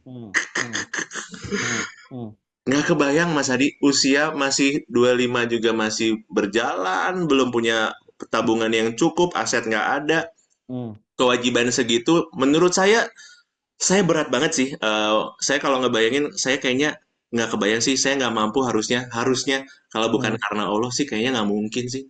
Nggak ada yang bisa bilang esok kuat kalau bukan karena Allah, kayak nggak mungkin. Udah pasti itu semua karena Allah. Dan saya ngamen lagi untuk cari duit, dan cara saya cuma tinggal satu. Aset saya jual, aset properti yang nggak jadi, yang mangkrak. Kan lagi mulai masuk di tahapan land clearing ya waktu itu tuh. Ya. Tapi habis itu izin-izinnya nggak jadi keluar, jadi stop mangkrak. Habis stop mangkrak, habis itu saya udah nggak bisa bangun properti apartemen boro-boro ya. Dan habis itu saya akhirnya jual aset, Mas Hadi. Cuman pertanyaannya, siapa yang mau beli aset senilai pasar 6 miliar something tadi? Dan saya nggak mungkin jual harga 2M, karena Ya, kewajiban saya udah 7M plus ya, 1,5, Mas Hadi. ya. Jadi saya harus menjaga tetap dijual di harga pasar. Hmm, Keliling Kalimantan Timur, Balikpapan, Samarinda. Oh, pokoknya nawarin lagi-lagi pakai bisnis proposal. hmm, Pakai bisnis hmm. proposal dan rencana properti saya dan lain sebagainya macam. Nggak ketemu sampai akhirnya di akhir tahun 2013 di bulan Desember. Di bulan Desember istri saya mengandung dan itu kalau saya nggak salah eh, saya lupa ya momentumnya. Tapi saya waktu itu langsung berdoa di perut istri saya bilang bahwa semoga nak kamu lahir nanti utang-utang ayahmu ini selesai, Sudah selesai. lunas. Oke. Masya Allah, di bulan yang sama, di bulan Desember, saya ketemu pembelinya, Mas Hadi, Masya Allah. Wow. Ketemu pembeli, dan tahu pembelinya siapa? Pembelinya adalah pemilik SPBU. Di Wow. tempat saya buka toko dan buka Yang kantor di belakang, belakang. yang lebah Udah ya. ngider, keliling kemana-mana, dan dapatnya dia, yaitu orang tuanya ya. Saya akhirnya ke orang tuanya, tapi saya, nah itu tadi, saya harus jujur. Saya bilang sama beliau, buruk-buruknya apa? Saya bilang, bahwa kondisinya begini. Saya ceritakan apa adanya tentang kondisi tanah itu. Dan dia bilang gini, Mas Adi. Oh, nggak apa-apa, Mas Rizky. Saya cuma mau bikin untuk gudang LPG saya kok. Terus kalau misalkan pemerintah dia bilang nih, ini dia bilang ya, bukan menurut saya ya. Dia bilang, kalau itu pohonnya udah ditebang, terus hutannya di mana? Kata dia gitu. Beda. Kalau udah pemain lama mah beda. Saya mah nggak berani ya. Itu dia yang Hmm. bilang begitu. Dan akhirnya dibeli, tapi dia bilang, saya minta waktu 3 bulan ya untuk melunasinya. Harga dealnya berapa Mas Hadi? 6 miliar, Masya Allah. Wow. Alhamdulillah itu. Setelah keliling-keliling, Udah ketemunya di sebelah. ketemunya di sebelah. 6 miliar Mas Hadi, dan 6 miliar saya dapati total 3 bulan, dan saya negosiasi ke pihak perbankan. Alhamdulillah. Dan itu saya bawa uang cash tuh sama istri saya. Ngitung juga di bank tuh miliaran uang itu dari Hmm. setelah disetorin pertama, Hmm. bawa cash gitu, pakai kantong plastik, bawa cash gitu. Alhamdulillah, cuman yang belum selesai adalah pemilik tanah. Ya. Jadi akhirnya saya tukar guling bisnis bisnis minimarket saya, Mas Hadi. Hmm. Dan abis itu dari beberapa uang-uang yang lain yang saya juga harus jual-jual segala macam, tapi semuanya saya lakukan sendirian. Jadi partner saya yang tadi 3, itu bahkan mereka saya kembalikan uang modalnya mereka. Hmm. Jadi Hmm. ceritanya berulang, saya seperti buyback sahamnya mereka, satu-satunya yang saya harapkan adalah nama baik saya biar tetap terjaga, walaupun saya diuji seberat ini, tapi saya nggak boleh merugikan orang lain. Jadi Hmm. semuanya beres satu-satu. Hmm. Hmm. Hmm. Hmm. Beres, Wow. res. Saya balikin semua modalnya, dan udah, habis itu kita pisah kongsi, dan 2014 saya kembali ke Jakarta. Oke. Jadi itu periode bisnis pengalaman pertama saya yang cukup menyeramkan. Dan di 2014 saya dipanggil kembali oleh Bendera Astra. Nah, disitulah saya pro hire. Hmm. Gitu. Hmm. Pro hire dengan jabatan yang terakhir itu. Gitu. Oke. Baru saya Sampai sampai akhirnya bikin Wise. sampai akhirnya bisnis retail di Jakarta. Oh, retail Jakarta yang waktu cerita Oh. itu ya kita ngobrol ya. Oke. Nah, itu bab yang Terus saya bilang kedua. Jadi periode pertama ini itu yang tadi, nah periode kedua adalah retail. Nanti saya cerita lagi gitu. Wah, kayaknya harus 2 episode nih kayaknya yang retail kedua. Tapi pengalamannya gini, saya pengen nanya gini. Dalam dunia dunia bisnis itu kan ada apa namanya kuadran kita starting up, kemudian growth, kemudian mature and decline, ya. Business life cycle. ya, Nah, terus kemudian ada kuadran juga adalah tentang road to market journey, bahwa kemudian ada penetration, artinya pakai produk sekarang di market sekarang, ada new product development di market sekarang dengan new product, ada yang new development produk, artinya produknya baru tapi marketnya existing, atau new market development, produknya existing tapi new market, ada diversifikasi. Iya, unsolved. Diversifikasi itu kan new market and new product atau Produk. new business kan di situ. Betul. Nah, yang paling resiko itu kan sebenarnya diversifikasi, ya kan? Ketika tahapnya adalah masih di dalam growth, mulai dan growth. Nah, Mas Rizky kan melakukan itu, tapi Mas Rizky juga diselamatkan oleh diversifikasi.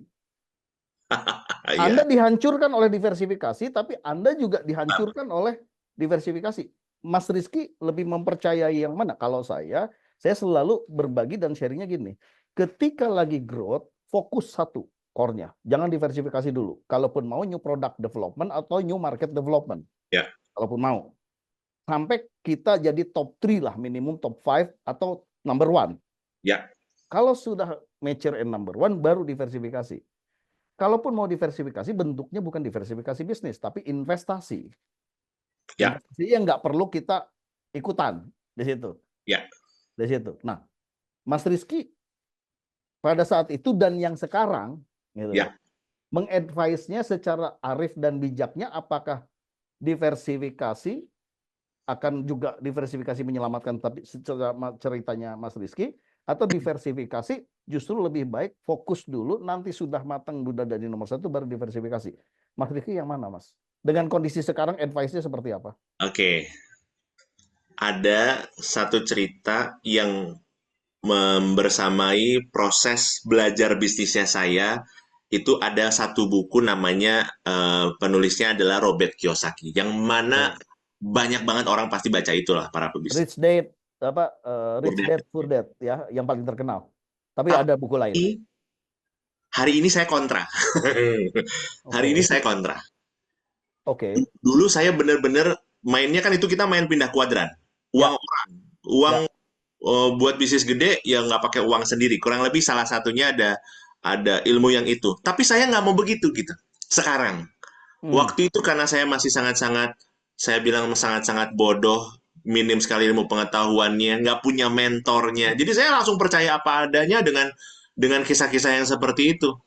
Dan sampai akhirnya kan saya begitu udah mulai berkarir lagi di jenjang yang lebih tinggi di Astra, itu diberi kesempatan belajar yang lebih dalam tentang ilmu manajemen, ilmu bisnis.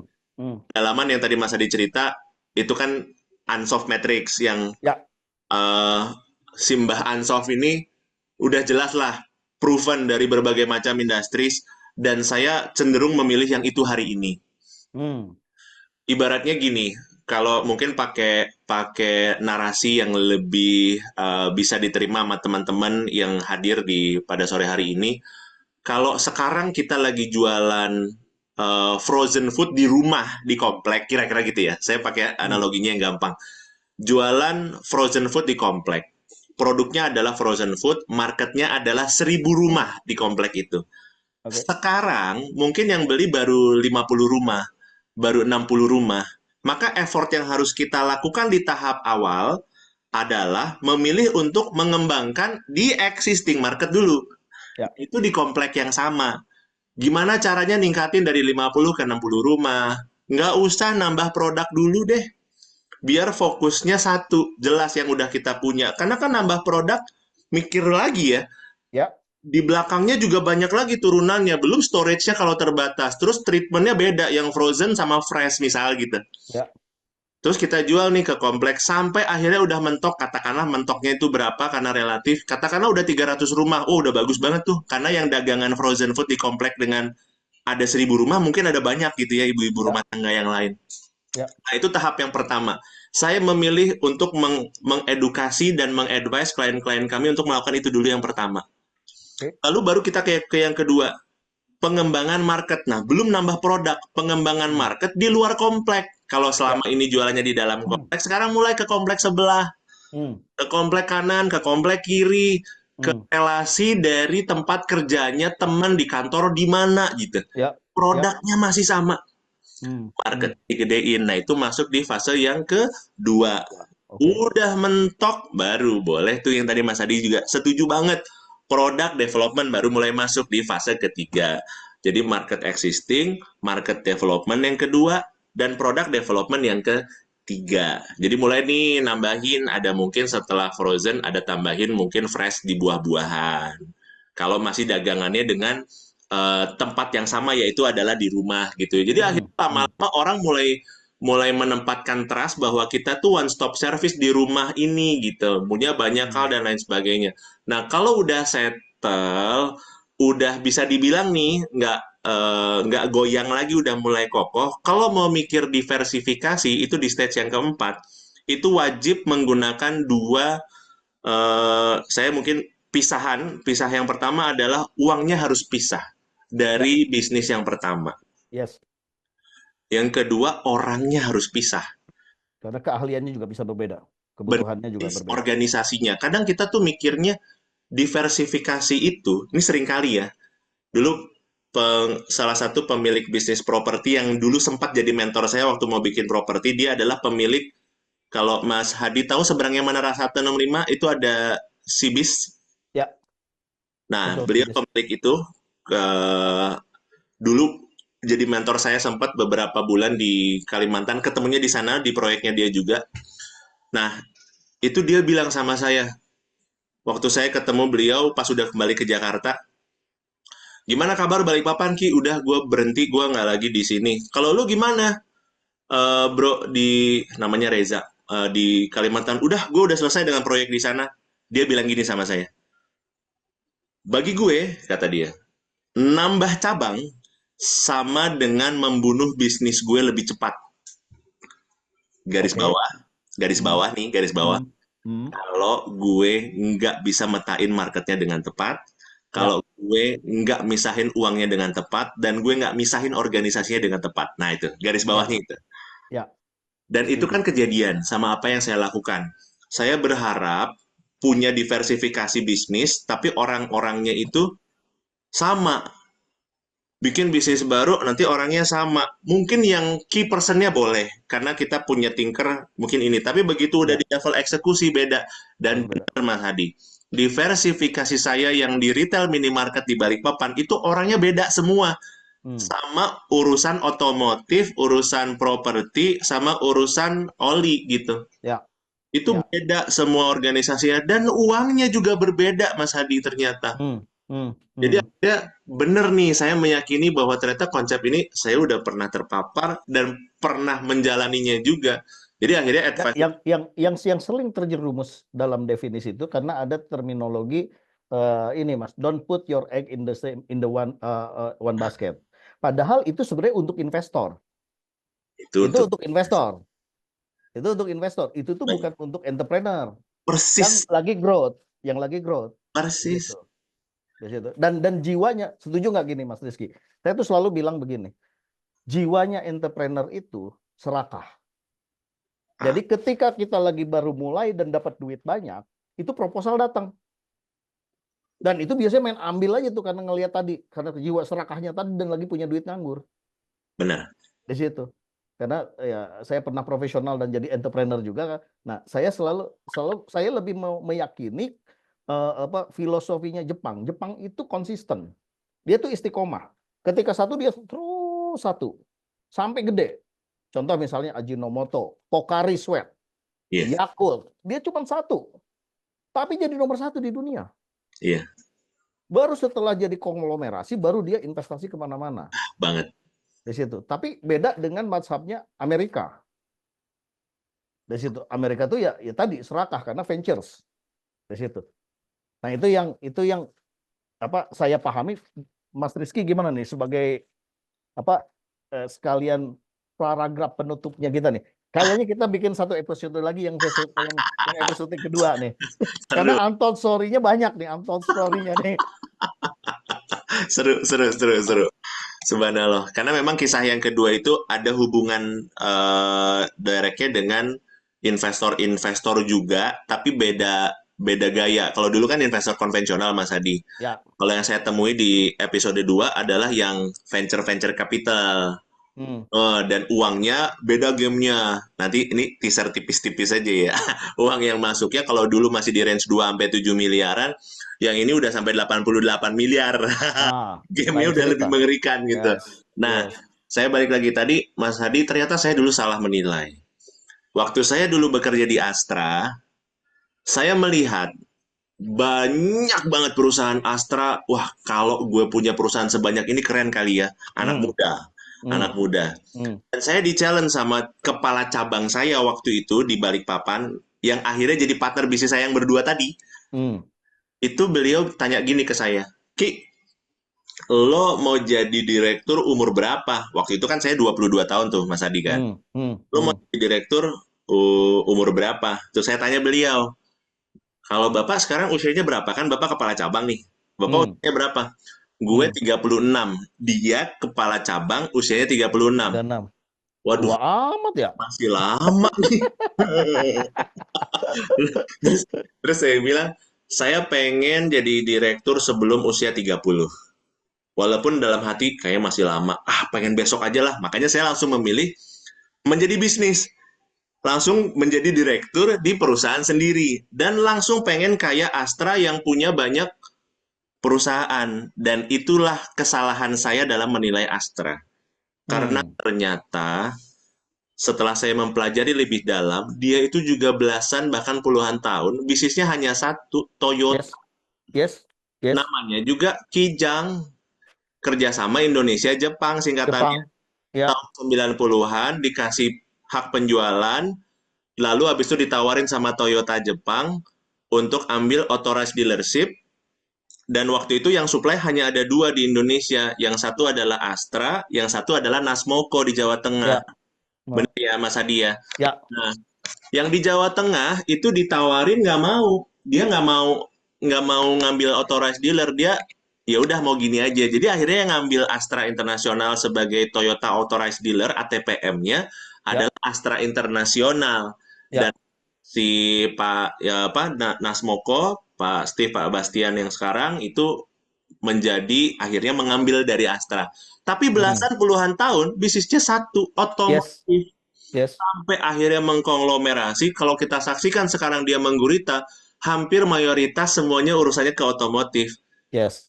Leasingnya Fokusnya, ke otomotif, fokusnya. Ya, spare partnya supply ke otomotif, ya. pendanaannya hampir semuanya, asuransinya lah, itu semuanya spare partnya. Jadi akhirnya Termasuk yang di back end logistiknya, apanya dan sejenisnya. persis. Ya, Benar, benar. Dan perusahaan rental tempat saya kerja pertama otomotif juga ya. mensupport agar mobilnya bisa terjual lebih cepat dan dibeli sama perusahaan sendiri untuk direntalin kemana-mana. Kan itu juga sama tuh semua. Wah, akhirnya saya mempelajarinya itu sambil berjalannya waktu dan saya dipercaya lagi buat masuk kembali ke bendera Astra namun di level yang lebih lebih strategik gitu ya. Sehingga bisa ngelihat helikopter view ya, Sehingga strategik bisa ya. melihat helikopter view dan berkaca, oh ternyata saya selama ini salah. Hmm. Wow, wow. Ini sayangnya 1 jam deh ternyata nggak kerasa ya. Tapi for sure Mbak Erlin kayaknya kita perlu episode kedua deh. Karena di episode kedua saya juga pengen pengen ngobrol tentang setelah di Wise menemani tadi ratusan para entrepreneur dan bisnis baik di Indonesia maupun di luar negeri yang itu Indonesia brand di situ tentu banyak cerita gagal ini dan sejenisnya dan apa kita learningnya dengan Wah apa itu, kategori bisnis yang beda-beda nih industrinya pasti di Wise wah ini kan gitu loh. itu dia. Nah, episode kedua kayaknya harus kita lock tanggalnya. Mantep ini. Benar-benar, benar banget. Kayaknya nggak bisa Ya, nih cuma satu episode. Saya ngedengerin merinding. 24 tahun kamu ngapain, Lin? Ngapain ya Pak? Di kantor kerja biasa aja. Ini 24 tahun udah punya tanggungan Dua di puluh empat tahun sudah ngutang 8 miliar, Lin. 8 miliar Pak. Nggak ngerti lagi. Ini for sure kita akan adain sesi kedua untuk Waduh, khusus Mas Rizky sih kayaknya. ya Masya Karena Allah. Allah. Bro, ini saya memang saya sangat saya pikir kita kurang tapi alhamdulillah seneng banget. Ya Allah. Tadi juga ada beberapa sahabat menyatakan bahwa so many untold story. Saya udah bilang kan kita intimate. Intimate itu akan menggali apa sampai daleman-dalemannya gitu. Tapi ini biar nggak penasaran ada pertanyaan dari Mbak Tia Sulistiawati tadi Pak tadi 4 tahapan yang pertama apa sampai ke diversifikasi. Oke, 4 tahapan yang pertama. Jadi Mbak Tia, ini ada ilmunya, tapi memang ilmu ini kalau nggak pelajari secara seksama, cara bacanya bisa salah. Hmm. Karena ternyata namanya unsolved matrix. Unsolved matrix mungkin teman-teman bisa browsing nanti di Google gitu ya, ANSOFF-nya 2. Dia cara bacanya itu bukan sporadically ke kanan, ke bawah, ke kiri gitu, bukan. Jadi kita ambil dari, dia ada 4 kotak gitu kayak kubus gitu ya, ada 4 kotak. Cara bacanya itu yang kiri atas dulu, baru ke kiri bawah, lalu loncat nih ke kanan atas dan baru ke kanan bawah. Yaitu adalah yang pertama, kita penguatan di existing market. Kata kuncinya existing market itu yang pertama. Yang kedua, baru market development. Nah, yang di-develop bukan produk, tapi market. Udah ngerasa mentok di market sekarang, jangan buru-buru nambah produk dulu, karena percaya deh, nambah produk, nambah PR. Nanti harus nambah orang lagi buat mikirin produk yang beda. Nanti cara marketingnya nambah lagi, harus mikirin berbeda, karena setiap produk punya POV yang berbeda lagi. Wah, nambah PR-nya nih. Yang kedua tadi market development. Yang ketiga baru product development. Jadi setelah kita berdarah-darah fight di hutan gitu ya Mas Hadi ya, buat masuk ke market, tapi masih di produk yang sama. Saya mungkin bisa dibilang jadi saksi nih. Saya jadi saksi bagaimana Mas Hadi menjaga konsistensi untuk berada fokus di jalan yang sekarang ya, power commerce, di saat sudah bukan lagi zona kuning ya. Kalau hijau jelas enggak lah. Ini mungkin merahnya merah pekat menuju ke hitam gitu ya. Dan Mas Adi stay di situ dan membuktikan gitu bahwa bisa menguasai pasar dengan konsistensi dan menunjukkan, dan kan pada saat kita di fase pertama dan kedua teman-teman, kalau kita mau dipercaya sama banyak orang, tentu secara langsung ataupun tidak langsung kita pasti bebenah di belakang. Ya. Biar orang, kalau kita misalkan mau jualan ke pasar asing gitu, tentu kita memantaskan diri, minimal bahasa diberesin. Nggak Ya. paham bahasa asing, bisa belajar bahasa asing. Minimal, kalau ngomongin belum sampai GCG deh, bisnis modelnya diberesin biar nggak berantakan. Jadi udah settle gitu. Jadi akhirnya di belakang harus kita beresin. Nah, baru yang keempat, setelah semua udah diuji, udah settle, nah baru nomor 4, diversifikasi. Yang paling susah dan yang paling beresiko. Makanya, kalau mulai berani masuk ke kuadran yang keempat, yang diversifikasi, sebisa mungkin uangnya bukan uang existing bisnis, orangnya pun juga bukan orang yang ada di existing bisnis. Karena kalau sampai kecampur, bisnis barunya bukan menguatkan, tapi malah mengisap darah. Ya. Sakit blood gitu, diisap sampai habis, sampai krempeng, mati semuanya, akhirnya mati. Nah, Ya. itu semoga menjawab. Thank you banget. Thank you banget. Ini ada beberapa pertanyaan, tapi kita hold dulu sampai episode kedua. Ai, Karena Mbak Erlin, kalau nggak salah kita masih ada slot kali ya.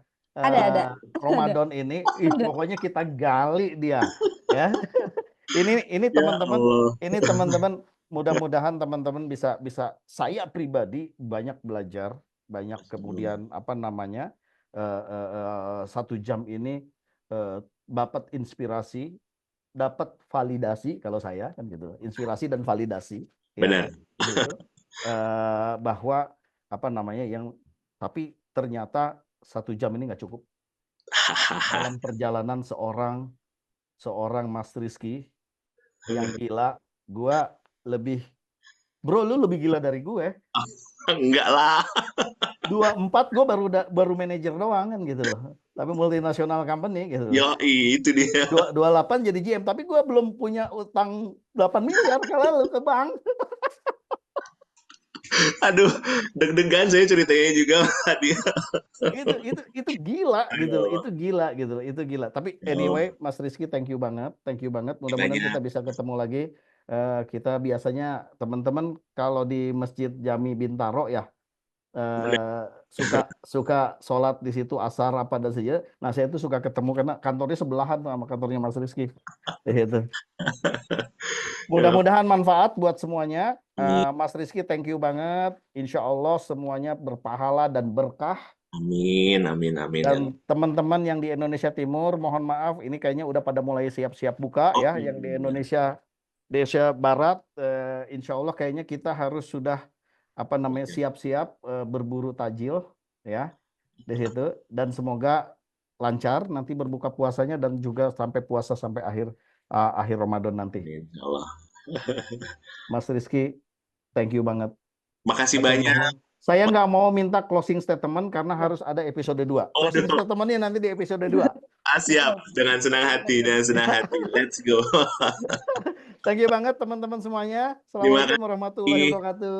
Waalaikumsalam warahmatullahi wabarakatuh. Makasih semua. Terima kasih. Mbak Erlin silahkan. Ya, Terima jadi kasih. teman-teman, sesuai yang tadi memang kita belum selesai nih di sesi satunya, jadi akan ada spesial sesi 2 untuk khusus Mas Rizky. Terima kasih teman-teman yang udah bergabung hari ini, nanti jadwalnya akan kita share di Instagram powercommerce.asia. Jangan lupa masih ada sesi-sesi selanjutnya juga untuk speaker yang lain setiap Selasa dan Kamis untuk Selasa jadwalnya. depan kita sama Mas Selasa Cak Nun. Selasa depan sama Mas Satya dulu, Pak. Oh, Mas Baru Satya. hari Kamis Wow, dengan ini lebih gila lagi. Ini lebih Iya. gila lagi. Orang yang senang memiskinkan anak buahnya dan timnya ke Afrika. Harus dilihat. Ya. Mm-mm. Nanti aku sesuaiin jadwalnya dulu, mungkin akan ada reschedule atau apa. Kalau memang Mas Rizky masih kosong di tanggal 11, itu kita bisa atur lagi Mas Satyanya untuk Khusus Mas Rizky kita bikinkan khusus. Iya, siap. Gitu. Kalau Siap. gitu, Siap. teman-teman, karena udah mau mendekati waktu berbuka, izinkan saya pamit undur diri. Wassalamualaikum warahmatullahi wabarakatuh.